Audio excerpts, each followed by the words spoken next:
For thousands of years, the history of the world has been a story of succession. One great power rises, dominates the known world, and eventually falls, only to be conquered and replaced by the next. It is the heartbeat of history, a cycle that has remained unbroken for millennia. If we look at the historical record, we see a specific chain of dominant empires that have shaped the course of human events. The sequence is distinct. First, there was Egypt, the great power of the Nile, which set the standard for civilization. Then came Assyria, a machine of war known for its ruthless military efficiency.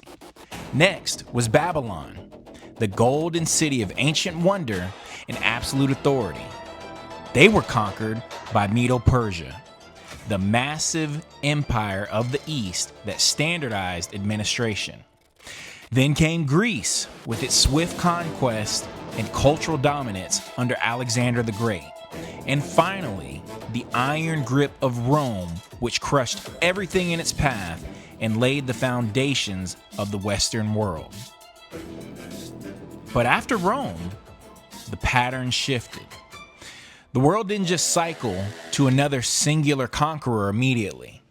Centuries of fragmentation followed, but out of the ashes of Europe, a new power structure eventually began to form, one that would become the seventh and likely final dominant force in human history, the Anglo-American world power.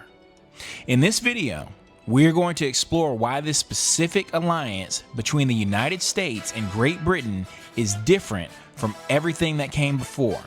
We will look at how they secured their reign with nuclear weapons and how they are now cementing it with artificial intelligence, and why the cycle of empire stops with them. To understand the present, we have to look at the moment the old world died.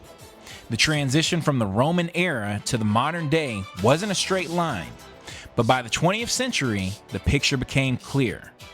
The British Empire had paved the way, becoming the empire on which the sun never set, but World War I was the turning point. While the Great War drained the treasuries of Europe and bled Britain dry, it awakened the industrial giant of the United States.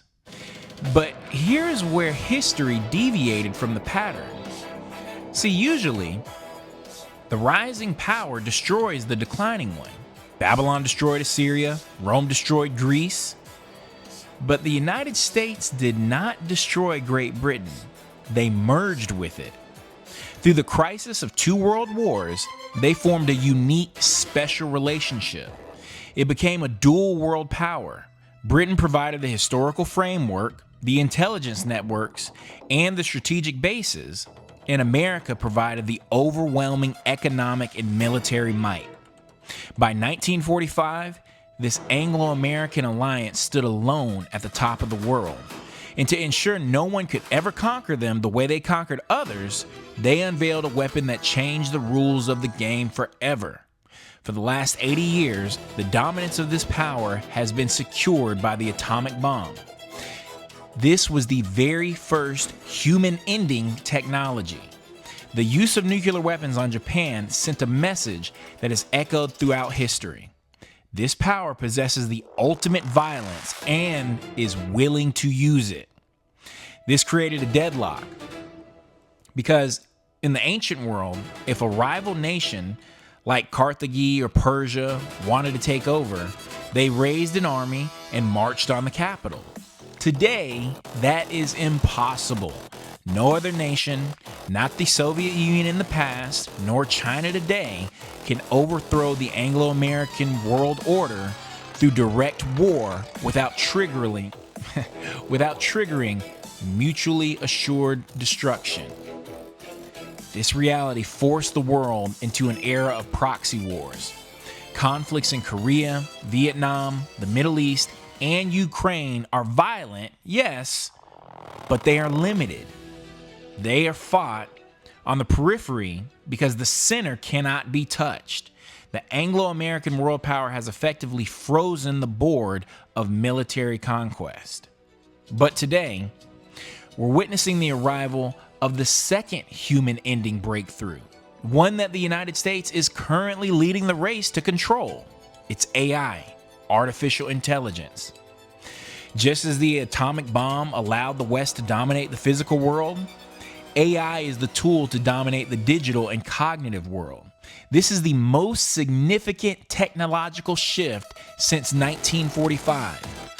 If you look at the landscape of this technology, the companies leading the revolution are largely Western entities rooted in the Anglo-American sphere of influence. This is not a coincidence, you guys. This power is consolidating its grip on the future of intelligence itself.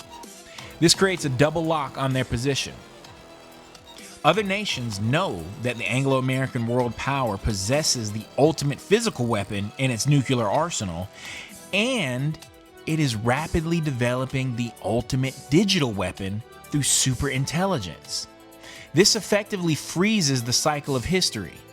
A country like China or Russia, they might challenge them economically or challenge them regionally, but they cannot become the dominant world power because the Anglo-American alliance holds the keys to end the world. They would destroy the board before they let anyone else play.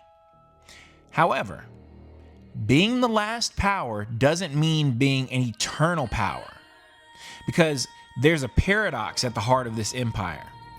While its military and technological strength is like iron, where it's strong enough to crush anything, its internal society is like clay. It's brittle, divided, and fragile.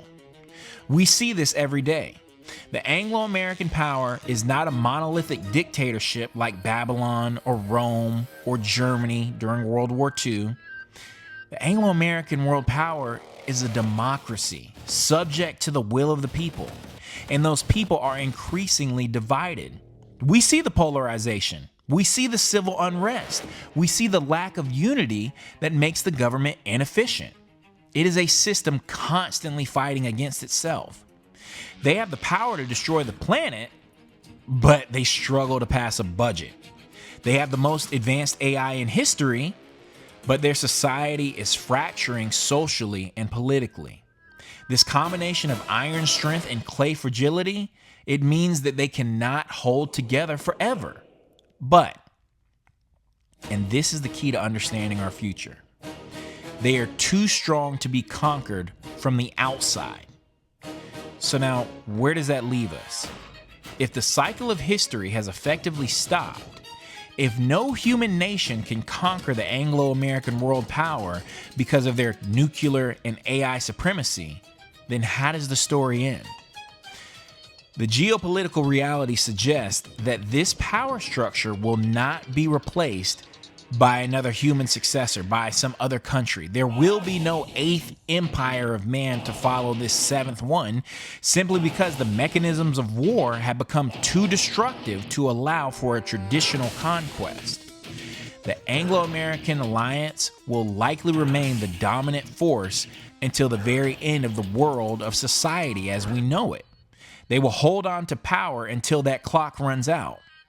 And because they can't be conquered by another nation, the logic of history points to only one outcome. The next great shift will not be a political transition, but a total global reset. It will require an event from the outside, an event outside the traditional geopolitical game to break the deadlock.